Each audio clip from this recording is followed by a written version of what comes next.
Hello, everyone. Welcome back to the podcast. I'm here with JoAnne. We have spent a lot of time together digitally and now in person. We've shared leaders retreats, probably, would you say 100 Zoom calls maybe at this point? Probably. Somewhere in that space. And then this is my third time interviewing you in some way, shape, or form. Yep. So first out, thank you. So the icebreaker, when you think of like, you have to travel, right? Traveling, the act of traveling. What's a non-negotiable for you? What are you doing or not doing? What am I doing would be now, like pre-packing like 2 days before. Okay. Tell me more. In the past, I always wait till the night before, and then I'm scrambling, and then I don't sleep enough. And Sure. So actually, for this trip, I was like, I actually took the day off before, and I packed. And That's good self-care. Yeah, it was good. So it's so interesting. Evan has been, and I think it would probably be professionally. I'd really travel right now. 90% of the time it's professional. I packed the morning of. I just thought about what is the outfit I'm going to wear that day. I don't roll. I cannot be convinced rolling is not the way. For those of you, just from a space standpoint, it is not the way. And I parked my car. The flight boarded at 5:01, and I parked my car at 5:03. Oh my God! And I'm saving. I slept an extra half hour that morning though. Yeah. So that's not my travel hack. The one that I have now, and I realize I'm fortunate and I'm very thankful for this.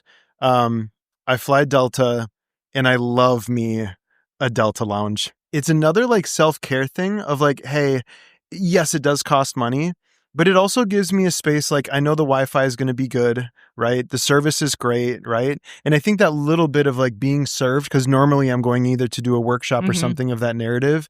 So being, experiencing great service, I just feel like it like fills me up. So my non-negotiable at this point is flying Delta.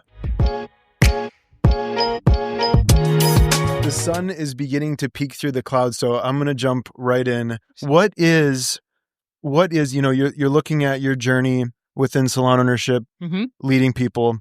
What's front of mind right now, the most important thing that you're putting your focus to? Getting back to basics. Okay. Tell me about that.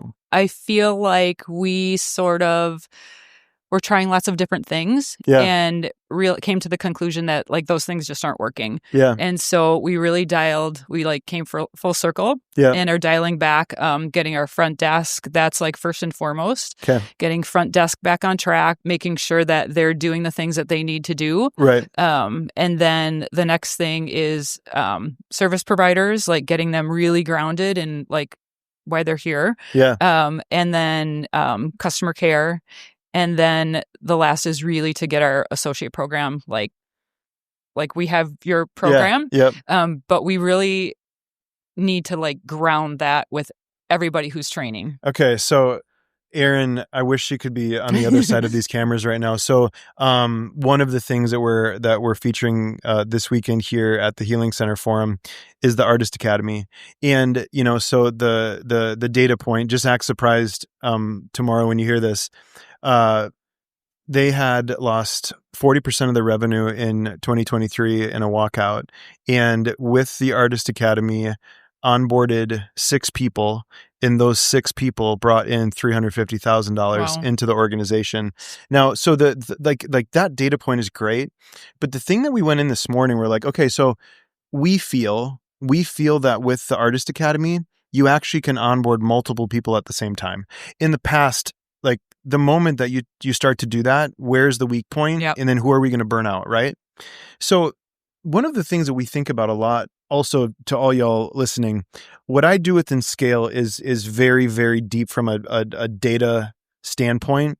So the thing that I'm going to acknowledge you for is you are fast. You have a very, very fast brain. And my story is that you can see magic in a data set, right? Like you have that gift. So Erin, we were at breakfast this morning. It was like, hey, can we tweak our return on investment calculator to show what the ROI is when you're having multiple people go through the Artist Academy? And at 6 people at a time, which would be one full-time person, being dedicated to that. But at 6 at a time, your ROI is 6 months. Your return on investment on training these humans is 6 months, which is wild, right? And we sat here with it, and when you look at this, you understand that like we always have to be hiring, right? Yeah. And when we lack on that process, you eventually the business shows you, right? So what are the things for you to be constantly in that mode? What are you doing? So we actually just had somebody go through the program using Artist Academy. I blanked, and like she did phenomenal, and she went on the floor, and she's our quickest person, like ready to hit level 1. Like she's doing really, really well. But we didn't have anybody like ready to go. Yeah. So we, again, regrouping, like what do we need to do? So going back into the schools and doing some of those things so that we can get people into our program, but then being more on top of it, because I'm 99% sure in the program, it's like when they're so far in, you need to start looking, and we drop the ball on that. Sure. So regrouping and bringing that back. So just to be clear, if what I heard you say was, as this human was going through the process, can we say their name? Are you comfortable with that? Would they be? Yeah, Kay. Kate? Yeah. Okay. Kay. Yeah. Shout out Kay. Kay, actually, you know what? I'm going to do it again. Kay, if you are watching this, please DM us. I will know that it's you. We would like to buy you a Starbucks drink up to a venti size. So DM us. So what I heard you say was Kay is moving through the Artist Academy, and what you realized was at the 3/4 point, you would have been in your best place priming someone to then be starting. Yep. Okay. Yep. So what was some of the things that Kay shared, and what were some of the things that you saw with her going through the Artist Academy? I think with having the book to guide her, like she just knew what the next step was and what she needed to do in order to keep moving forward. Yeah. And so between her and her educator, she was able to send her the videos that she was doing, and it just made it like kind of seamless, rather than like, where are you? What, like, everyone knew. Educator knew where she was. She knew what Kay knew what her next step was. It was pretty smooth. And one of the most recent things that we've built into it now is where the educator actually gets emails on course completion. So that's like breaking cutting edge within the Artist Academy. So what I heard you say was basically there was never a misuse of time because the next step was always there. Yep. Right? Yeah. Yeah. How long did it take her? I want to say she was 6 months. Okay, so she was the 6. Yeah, okay. She did do 6. Gosh, I was in a salon last week, and that we had launched Scale, and I was in there doing a workshop with them, and they had a young human that went through it in 3 months. And so in however long it takes you, that is your journey. Mm-hmm. But the one, the main thing that I had also heard you say, JoAnne, was that it allowed her to get into a earning potential space faster, right? Yep. And I think it's one of the narratives that right now, it's wild. When I hear about people in schools, it's almost that the school is encouraging people to go into like rental right away, right? And my narrative there is, we're just not, as the salon industry and as businesses, we weren't making an onboarding process that was clear, followable, figured out. Yeah. Right? Yep. Able to be replicated and not hold you up. Right. And I think that, this youngest generation, everyone, has their narrative to it. But I think at the end of the day, we're giving them what they're used to. They're on like on the phone is the way that they consume information, right? Yep. And we're literally putting it at their fingertips. That's so cool. You as a salon owner and leader, watching Kay go through this, what was going on in your mind?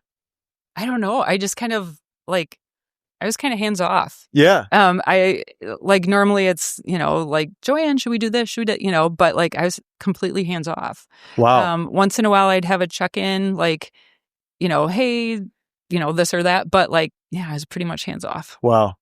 When you think of the way that their case schedule was set up, what worked really, really well for you, and what would you have done differently? Well, her educator works. Does she work 2 12-hour days? And so she had to work her 12-hour days, and it just worked well with her. Okay. She was able to be there for that amount of time and get her things done, help the educator. It just flew. So really, it allows you then to be in your space of genius and also onboard people in your company. So really, it's not only efficient for the artist, for the trainer, but then also on your side of it is just having trust that hey, they're going to figure it out. Yeah. Right. Yeah. Cool. Yeah. And now knowing okay, I just need to check in when they're 3/4 done so we can, bring somebody else in. Yeah. So that's the thing, and I'm manifesting it in a future space within Anagen.